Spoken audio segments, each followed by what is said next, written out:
Hey everybody, and welcome back to Cut and Contrast, the place to talk about different versions of your favorite superhero movies. Okay, so I can make an intro for that, but I can't make an intro for Revisited. Judging from the last video, you guys really seem to like my thoughts on Spider-Man 2.1. Over 2,000 views is insane to me, and I can't thank you all enough. I figured it would get over 200 views at max, but I guess people love their Spider-Man. So we all love Spider-Man 2, right? But how do we feel about Spider-Man 3? It's definitely not my favorite out of the trilogy, but there's a lot to like about it, and I can still have a fine time watching it.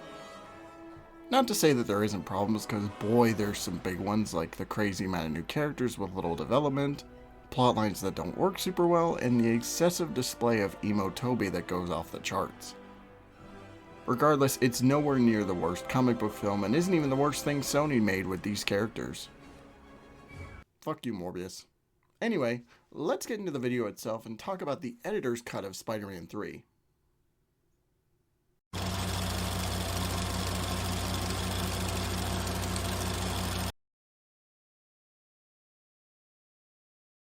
So I'm going to take a wild guess and say that you have no idea what this is. Well, strap in, kids, and let me give you the details. So on June 13th, 2017, 10 years after Spider-Man 3 graced the world, a Steelbook Blu-ray set known as the Spider-Man Legacy Collection was released exclusively at Best Buy. This included all 5 Spidey films at the time and was made to tie into Homecoming, which was being released that next month. As a bonus, it not only included Spider-Man 2.1, but also a bonus disc containing an alternate version of Spider-Man 3 for the film's 10th anniversary. This was confusing at the time since there was no marketing for this at all besides being leaked previously then randomly showing up on digital storefronts later on. Besides the Steelbook set, it's included on the Origins collection, which I own, and if you intend on getting a physical version, these are the only 2 ways of getting it. There have been tons of collections that have released since these, but none of them have it for some baffling reason, and if you're a 4K enthusiast, this cut is only on a standard Blu-ray disc, so it might be a hard pill to swallow. Also, if you decide to buy it on digital, just make sure it has the tag on top, because other people have been duped by this. Getting into the production side, this version was edited by Bob Murawski, who actually not only worked in the original version, but also the entire trilogy, as well as many other Sam Raimi movies. Some other films he's worked on include The Hurt Locker, Dracula Untold, and Kong Skull Island, just to name a few. For this project, he was the only one really supervising it, and according to him, it was extremely rushed and barely made it to its deadline to be released. As far as I'm aware, Sam Raimi had no involvement whatsoever, so to the fans expecting this to be a full director's cut like they always wanted, this isn't it. This is just a version of the film that is meant to stick closer to the original script and is not an actual 3.1, so to speak. Anyway, let's talk about the changes, shall we? Before we go through the individual changes, there's a few that I want to knock off right away as they pertain to the package overall. Yeah. First thing I want to mention is that this cut is 2 minutes shorter than the theatrical version. This is interesting to me since most of these run longer, whether it's 10 minutes or in some cases 2 hours. It didn't really occur to me while I was watching that there was much of a difference because I was sucked back into Raimi's world and just enjoying every minute of it. The score is mostly different and uses the unused Christopher Young tracks. Just to give some context for this, Danny Elfman declined to return after he and Sam Raimi had a falling out, and in his place Christopher Young was brought in to compose the music for Spider-Man 3. Very late in the production, the producers asked him to recompose a lot of his finished work to bring back some returning themes to make it feel closer to the previous movies. The Elfman cues that were reused was always an issue for me personally because it was the same but slightly off at the same time. One of the goals for this new cut was to restore the music in full, and they did just that. I think the new tracks are simply incredible. They fit well with each scene and in some cases paint things in a new context, which is really interesting to experience.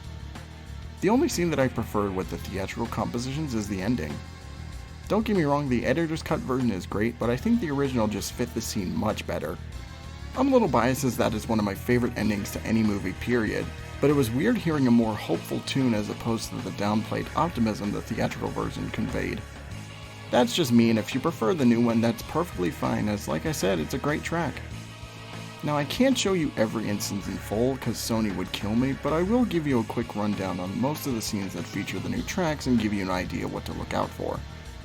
We have the layaway, Harry after the show, Pete and MJ on the web, Aunt May's story, the bad reviews, Stan Lee cameo, Harry returning home, MJ sending Pete to voicemail, the walk down the street, MJ visiting Harry, the breakup, Pete alone, Peter outside MJ's apartment, too many in the final battle to go over, Are You Okay, the ending, and finally the credits.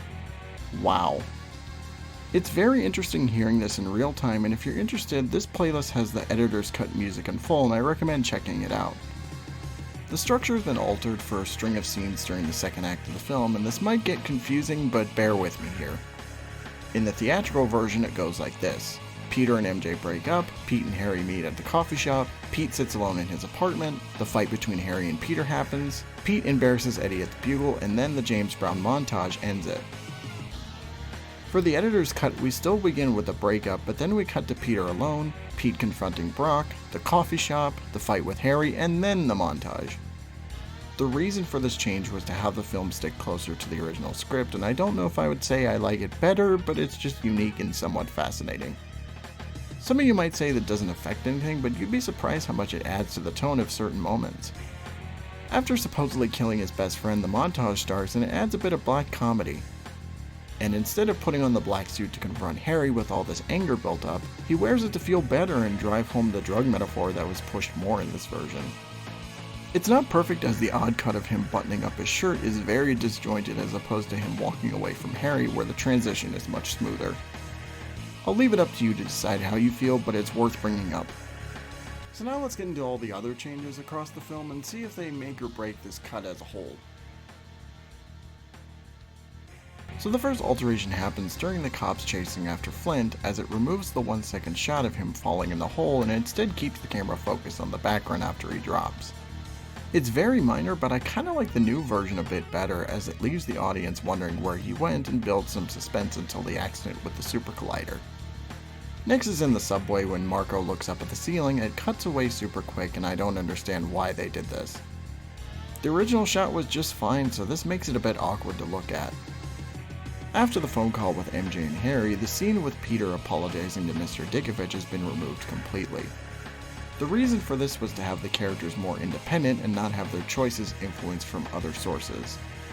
I can understand why they did this, and it was a good moment in the movie. But it's the worst thing they could have done, so 0 out of 10.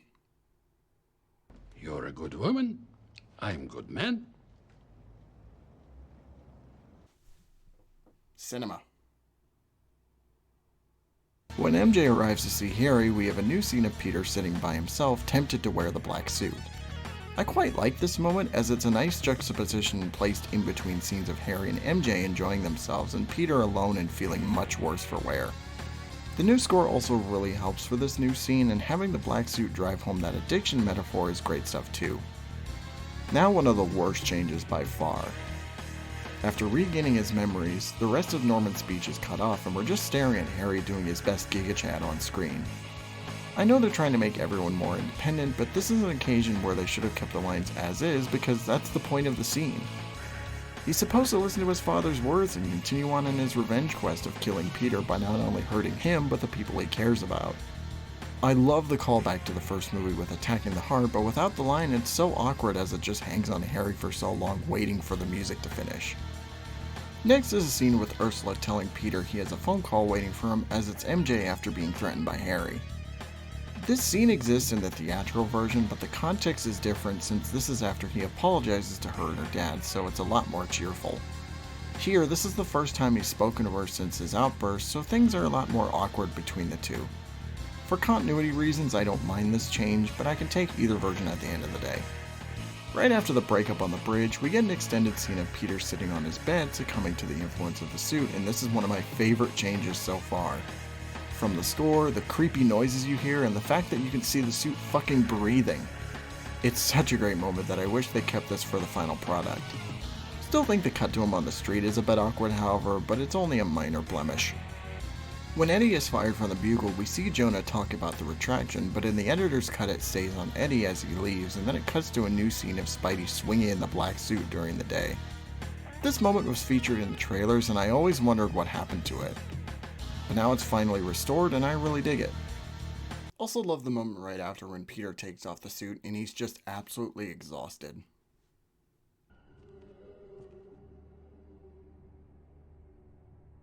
Gotta get Pete to that NA meeting right away. Next we get the start of the Harry fight, with the banter this time being more playful as opposed to how serious the theatrical version was. I love this change for the most part, as it's fun watching how cocky Pete is, but when Harry brings up MJ it's a tad awkward. Anyway, fun inclusion, let's move on. After the pumpkin bomb explodes, the James Brown montage starts, with the only real differences being the framing of the shot and the newspaper being removed for continuity's sake. I still like this change just for the black comedy on display, but I feel like a tank either. Now we have a new scene that hardcore fans have been waiting for. After a conversation in the park with Penny and her mom, this massive sandcastle appears out of nowhere, and when the two leave, Sandman vows that Spider-Man won't get in his way again. Why this got cut, I have no idea, because it is an amazing sequence and I love every minute of it. They strengthened the relationship between Flint and his daughter, and also it's a nice breather after all the shit we witnessed in the second act. Just a phenomenal moment in general, and really glad this was included here. There is an awkward cut I noticed, but whatever.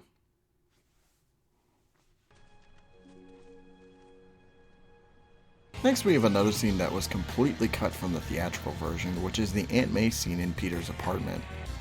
I get it, more independent, but like with Norman, this was a mistake to leave out, as it's an amazing moment and much needed for Pete's character. To set the tone, Peter is at his absolute lowest point in the narrative, and May is the one to bring him back up again and give him the courage to go see MJ and fix things. I don't care if this was from the reshoots or whatever, I love this scene and I wish it was still in this cut. It just works for the story on a thematic level, and seeing less of Rosemary Harris is just wrong in every sense. When Peter leaves after trying to convince Pizza Face to help him, we see Harry looks at a photo of the trio and cries to himself, reminded of the good old days. The butler scene has been removed completely and instead is replaced with a much shorter clip of him reflecting, and this is a much better scene. It shows that he still cares for Peter on some level, and even if he doesn't get the full story of what happened to his father, he makes that decision to put his life on the line to help save MJ and forgive Peter for all the shit that happened between them. His butler showing up at the last second to info dump Harry just kills his redemption and brings into question why he didn't say anything earlier. The editor's cut fixes this for the better, and I can't be more happy in the end. By the way, all these years later, and I gotta ask, what the fuck is a gilder? The blade that pierced his body came from his gilder. Now we come to the final changes, and they happen after the movie ends. First it cuts to the credits super quick, probably to match the score, and speaking of which, some of the song credits have been changed since the music from the other composers such as John Debney and Deborah Laurie aren't here anymore, so there's no need to credit them. How anticlimactic. So with all the difference gone over, what do I think of this cut in general? Spider-Man 3, the editor's cut, is a fascinating watch that I wouldn't say is better or worse than the theatrical version, but it's just different. But compared to 2.1, I think this has more merit and is more deserved. I think there's a lot of really good changes, like some scenes to add to the plot, themes that are delved into more, and some extensions that should have been present for the theatrical release. At the same time, there are some downright baffling changes that bring this version down a peg, like some awkward cuts and the removal of the Aunt May scene and ending theme, which are more or less a crime in my eyes. Like I said for the 2.1 video, it's still Spider-Man 3 as I remember it, and while it's divisive, I still really like it. I'm so mixed here because there's things here that make me like this more than the theatrical cut, but at the same time that version is so integrated into my psyche that it's hard not wanting to watch it more. At the end of the day, I'm going to let you, the viewer, decide for yourself which one of these is better. If you want this physically and if you can find it for the right price, I recommend getting the Origins Collection Digibook, but you can always get this digitally and there's no shame in that. Mostly. With that, my coverage of the Raimi movies is finally finished. Well, everybody, that is going to be it for another episode of Cut and Contrast. This was a pretty fun one to do. I was not expecting to like this as much as I did. You know, I watched the editor's cut years ago, and I you know, it didn't really seep into my brain, and I just, you know, I thought, you know, whatever, we'll look at it for the channel. And then when I actually dug deep into it and I got into the behind the scenes and stuff, it was very, you know, helpful, and, you know, it actually made this cut a little bit better. So yeah, props for that. So as for the next time we're going to be doing another one of these videos, I'm not sure where to go from here with this. I mean, obviously, I can either, you know, review more movies and then look at the different cuts as we get to them, or I can just kind of, you know, with, I don't know if you guys would prefer, but I just, like, I could just do a random cut in general. I'll let you guys decide in the comments. Like, next time, maybe not, it might not be another Spider-Man video, but, or, you know, I could just took it like a random cut of a Superman movie. I have tons of them on my shelf, so we have tons of stuff to look over and tons of stuff to get into. But yeah, until next time, whatever that next video may be, I'm not sure. Have a great night. Thank you all so much for watching, and take care of yourselves.